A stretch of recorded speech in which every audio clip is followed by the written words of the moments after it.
வெள்ளம் பத்தி நம்ம நிறைய பயன்களை கேள்விப்பட்டிருப்போம். ஆனா இதுல சில தீமைகளும் இருக்கு அப்படின்னு சொன்னா நீங்க நம்புவீங்களா? இன்னைக்கு நம்ம இந்த வீடியோல வெள்ளம் எப்படி செய்றாங்க, வெள்ளத்தின் நன்மைகள், தீமைகள், யாரெல்லாம் சாப்பிடக்கூடாது, இத பத்தி தான் டீடைலா பார்க்க போறோம். வெள்ளத்துல பாத்தீங்கன்னா ரெண்டு வகையான வெள்ளம் இருக்கு. ஒன்னு பாத்தீங்கன்னா கருப்பட்டி வெள்ளம் அண்ட் இன்னொன்னு பாத்தீங்கன்னா சாதாரண வெள்ளம். கருப்பட்டி வெள்ளம் பாத்தீங்கன்னா பனை மரத்துல இருந்து கிடைக்கிற பதநீரை காய்ச்சி வடிக்கும் போதுதான் கருப்பட்டி வெள்ளம் கிடைக்குது. ஆனா இன்னொரு வெள்ளம் பாத்தீங்கன்னா கரும்புல இருந்து தான் செய்யறாங்க. சர்க்கரையும் கரும்புல இருந்து தான் செய்றாங்க.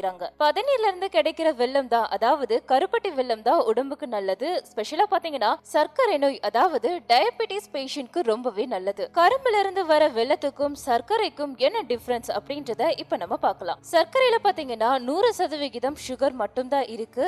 எம்டி கேலரிஸ், வேற எந்த வித ஒரு விட்டமினும் மினரல்ஸும் இதுல கிடையாது. ஆனா வெல்லத்துல பாத்தீங்கன்னா 70% மட்டும் தான் சுகர் இருக்கும். மற்ற 30% பாத்தீங்கன்னா ஜிங்க், செலினியம் போன்ற மினரல்ஸும் விட்டமின்ஸும் இருக்கு. இந்த வெல்லம் பாத்தீங்கன்னா ஒரு நான் ரிஃபைன்ட் சுகரும் கூட. சுகர் பேஷண்ட் இந்த வெல்லத்தை சாப்பிட யாருமே ரெஃபர் பண்ண மாட்டாங்க. ஏன்னா இதுல 70% சுகர் இருக்கு. சுகர் பேஷண்டா இருக்கிறவங்க சுகரை சாப்பிட்டா அவங்க ரத்தத்துல சர்க்கரையோட அளவை உடனே அதிகரிக்கும். ஆனா இந்த வெல்லத்தை சாப்பிடுறது மூலமா ஒரு கொஞ்ச நேரம், அதாவது லேட்டா அதனோட ரியாக்ஷனை காட்டும். மத்தபடி சுகரும் சரி இந்த வெல்லமும் சரி ரெண்டுமே ஒண்ணுதான். அதனால சுகர் பேஷண்டா இருக்கிறவங்க வெல்லம் சாப்பிடலாம் அப்படின்றது கரெக்ட் தான். ஆனா எந்த வெல்லம் சாப்பிடணும் அப்படின்றத பார்த்து தேர்வு செஞ்சு சாப்பிடுங்க. இந்த ரெண்டு வெல்லத்தையும் எப்படி டிஃபரன்ஸ் பண்ணலாம்னா, கருப்பட்டி வெல்லமும் கொஞ்சம் ஹார்ட் தான், பட் கையிலேயே உடைக்கிற அளவுக்கு கொஞ்சம் ஈஸியா தான் இருக்கும். ஆனா மற்றொரு வகையான வெல்லம் பாத்தீங்கன்னா ரொம்பவே ஹார்டா இருக்கும். ஏன்னா அதுல சர்க்கரைய அதிகமா போட்டு ரொம்பவே கெட்டியா இறுக்கமா பண்ணிருப்பாங்க. சோ கையால உடைக்கிறதுன்றது ரொம்பவே கஷ்டமா இருக்கும். இப்ப நம்ம கருப்பட்டி வெல்லத்தோட நன்மைகள் என்ன அப்படின்றத பார்க்கலாம்.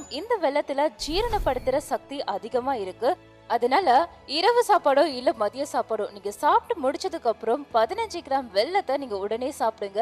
இதனால உங்களுக்கு அஜீரண ப்ராப்ளம் ஏற்படாது. இது மட்டும் கிடையாது, ஹீமோகுளோபின் லெவலை அதிகப்படுத்த, ரத்தத்தை சுத்திகரிக்க, இடுப்பு எலும்பு வலுப்பெற ரொம்பவே நல்லது. அதனாலதான் பெண்களுக்கு உளுந்தும் கருப்பட்டியும் சேர்ந்து உளுந்து களி கஞ்சி கொடுப்பாங்க. இதனால பீரியட் டைம்ல அதிகமா இடுப்பு வலி ஏற்படாது. இது கூடவே ஓமம் கலந்து சாப்பிட்டா வாயு தொல்லையும் கிடையாது. ஜீரகத்தோட சேர்த்து சாப்பிட்டா பசி நல்லாவே எடுக்கும். குப்பை மேனி கீரையோட சேர்த்து சாப்பிட்டா இருமல், சளி இந்த தொல்லை எல்லாம் நீங்கிடும். சர்க்கரை நோய் இருக்கிறவங்க கைக்குத்தல் அரிசியோட சேர்த்து சாப்பிட்டா சர்க்கரையோட அளவு ரொம்பவே கண்ட்ரோலா இருக்கும்.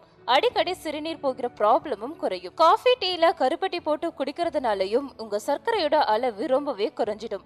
சுக்கு கூட சாப்பிடுறதுனால கர்ப்பப்பைக்கு ரொம்பவே நல்லது. இந்த கருப்பட்டிய 15 கிராம் டெய்லி சாப்பிட்டாலே போதும். அதிகமாவும் சாப்பிடக்கூடாது, ஏன்னா அளவும் ரொம்பவே முக்கியம். தமிழ்நாட்டுல தயாரிக்கிற இந்த கருப்பட்டி பல நாடுகளுக்கு ஏற்றுமதி செஞ்சுட்டு வந்துட்டு இருக்காங்க. இதுல முக்கியமா நோட் பண்ண வேண்டிய விஷயம் என்னன்னா, சர்க்கரை நோய் இருக்கிறவங்களுக்கு இந்த கருப்பட்டி வெல்லம் தான் முக்கியம். இதை தான் நீங்க நிறையவே சாப்பிடலாம். மற்ற வெல்லத்தை நீங்க சாப்பிடவே கூடாது. அதனால எப்பவுமே சாப்பிடறதுக்கு முன்னாடி என்ன சாப்பிடுறோம் அப்படின்ற விஷயத்துல ரொம்பவே கவனமா இருக்கிறது நல்லது. ஓகே வியூவர்ஸ், இன்னைக்கு நம்ம பார்த்த இந்த கருப்பட்டியோட நன்மை தீமைகள் உங்களுக்கு ரொம்பவே யூஸ்ஃபுல்லா இருக்கும்னு நினைக்கிறேன். இது பத்தின கருத்துக்களை கீழே இருக்கிற கமெண்ட் பாக்ஸ்ல மறக்காம கமெண்ட் பண்ணிடுங்க.